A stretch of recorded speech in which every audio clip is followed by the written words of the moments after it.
from working, having young love in the Kenilworth to moving to Roslin, how did the original come about? How did that? Well, at the time I was working in, I'd gone to the Woodside and I was back in, I think I was back in the White Cockade in Rose Street.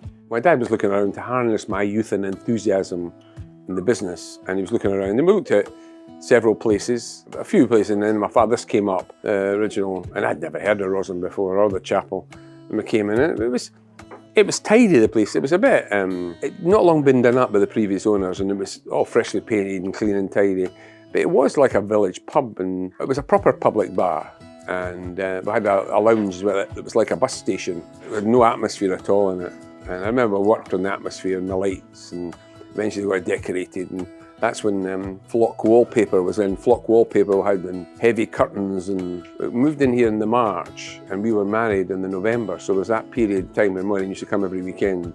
And work. And then, and over the years. Was it good rates of pay, Maureen? Nothing. Nothing at all. You did it for our So love. I got my lunch or my dinner. That was about it.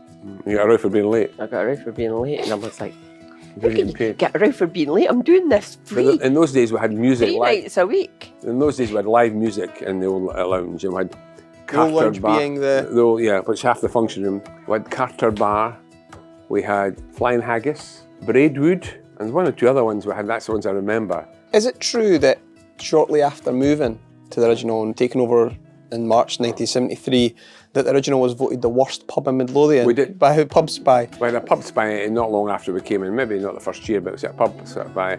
And the guy said it was like a cowboy and expected the whiskey to come along the bar. And was it bad publicity or was it good publicity? At least people knew where you were. And an award's an award. Well, we don't get an award for it, no.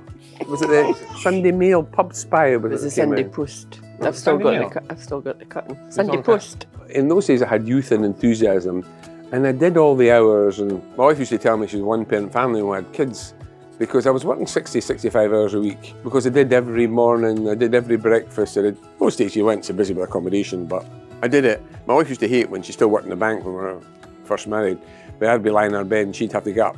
And we didn't have central heating, and she'd have to put the 1 bar electric fire on in the bedroom because the place was that cold. And take my kettle up at night to have a cup of tea before I went to my work because it was so cold. So you still worked in the bank when you lived out here? For a bit you did, didn't you? 2 buses to my work. Because you learned to drive. Well, that wasn't easy. She fought out with me because I wasn't driving right, and I was trying to teach her to drive. Oh.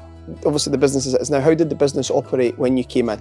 Like, what areas did you have? What sort of services did you offer? Gradually, you did like the music, you got a wee turn, and I remember my dad said when we first bought it, you had to take £500 a week to pay all the bills. And it was only 1 week I ever remember dropping less than that.